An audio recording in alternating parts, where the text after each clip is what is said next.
काय नाही, लोकांची तशी मर्जी आहे आपल्यावर. जवळजवळ आता ही 6वी टर्म आहे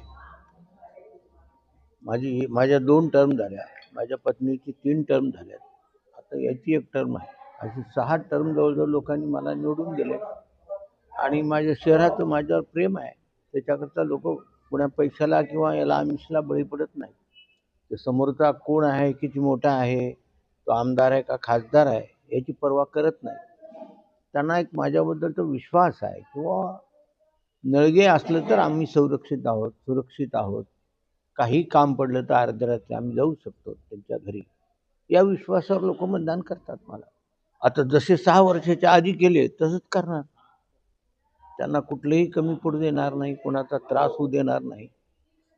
त्यांची ज्या काही मागण्या असतील त्या करण्याचा आत्महत्या प्रयत्न करणार. आता त्याच्यामध्ये शॉपिंग सेंटर आहे मोठं, ते अर्धवट राहिले, ते पूर्ण करायचं आहे. आणि हे खासदाराच्या निधीतून, आमच्या देशमुखांच्या निधीतून या ठिकाणी मला हे हायवेला जोडायचं माझ्या गावाला. हे एक माझं स्वप्न आहे, ते साकार करण्याचा प्रयत्न मी करणार.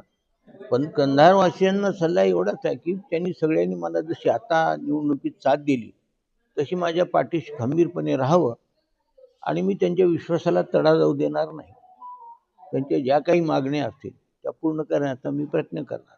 त्याच्याबद्दल असं नाही, ते बहुमत खरं म्हणजे आता त्या पक्षाचं मी काही बोलणार नाही, पण लोकांना पाहिजे तर मी पाहिजे. नळगे म्हणून हे मतदान आहे या ठिकाणी, पक्ष म्हणून नाही. पण मी त्या पक्षात आहे.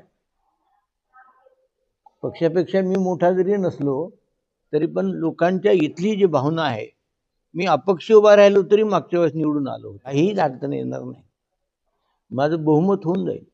काँग्रेसचा संबंधच नाही तसा, सगळे निळगेच्या नावावर आहे. कंधारवासियांनी माझ्यावर जो विश्वास टाकला त्याला मी तडा जाऊ देणार नाही. माझे आलेले लोक सगळे या काँग्रेसच्या चिन्हावर निवडून आलेत. आणि जे काही बहुमतला कमी आहेत ते सुद्धा काही दिवसानंतर माझ्याकडे येतील अशी मला अपेक्षा आहे.